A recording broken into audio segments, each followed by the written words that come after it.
ತೃತೀಯ ಭಾಷೆ ಹಿಂದಿಗೆ ಗ್ರೇಡಿಂಗ್ ನೀಡುವ ವಿಚಾರದಲ್ಲಿ ಹಿನ್ನಡೆ ಅನುಭವಿಸಿರುವ ರಾಜ್ಯ ಸರ್ಕಾರ ಮುಜುಗರ ಅನುಭವಿಸಿದೆ. ಈ ಎಲ್ಲ ಗೊಂದಲಗಳ ನಡುವೆ ಇಂದು ಮಧ್ಯಾಹ್ನ 12 ಗಂಟೆಗೆ ರಾಜ್ಯಾದ್ಯಂತ ಎಸ್ಎಸ್ಎಲ್ಸಿ ಪರೀಕ್ಷೆ ಫಲಿತಾಂಶ ಘೋಷಣೆಯಾಗಲಿದೆ.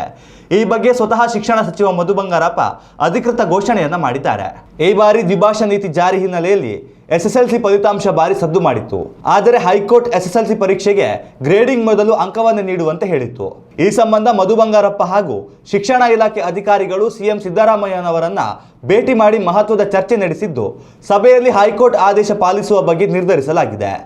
ಸಿಎಂ ಸಿದ್ದರಾಮಯ್ಯ ಭೇಟಿ ಬಳಿಕ ಮಾತನಾಡಿದ ಶಿಕ್ಷಣ ಸಚಿವ ಮಧು ಬಂಗಾರಪ್ಪ, ಇಂದು ಮಧ್ಯಾಹ್ನ 12 ಗಂಟೆಗೆ ಎಸ್ಎಸ್ಎಲ್ಸಿ ಪರೀಕ್ಷೆ ಫಲಿತಾಂಶ ಪ್ರಕಟವಾಗಲಿದೆ. ನ್ಯಾಯಾಲಯದ ಆದೇಶ ಪಾಲಿಸಿ ಫಲಿತಾಂಶ ಪ್ರಕಟಿಸಲಿದ್ದೇವೆ. ಫಲಿತಾಂಶ ಪ್ರಕಟಿಸುವ ಬಗ್ಗೆ ಸಿಎಂ ಸಿದ್ದರಾಮಯ್ಯರೊಂದಿಗೆ ಮಾತುಕತೆ ನಡೆಸಿದ್ದೇವೆ. ಗ್ರೇಸ್ ಮಾರ್ಕ್ ಬಗ್ಗೆಯೂ ಮಾಹಿತಿ ನೀಡಿದ್ದೇವೆ ಎಂದು ಹೇಳಿದರು. ಇನ್ನು ತೃತೀಯ ಭಾಷೆಗೆ ಗ್ರೇಡಿಂಗ್ ನೀಡುವ ಬಗ್ಗೆ ಉಂಟಾದ ಗೊಂದಲದ ಬಗ್ಗೆ ಪರಿಹಾರ ನೀಡಲು ಸರ್ಕಾರ ಚಿಂತನೆ ನಡೆಸಿದೆ. ವಿದ್ಯಾರ್ಥಿಗಳಿಗೆ ಅಂಕ ಸುಧಾರಣೆಗೆ ಅವಕಾಶ ನೀಡಲು ನಿರ್ಧರಿಸಲಾಗಿದೆ.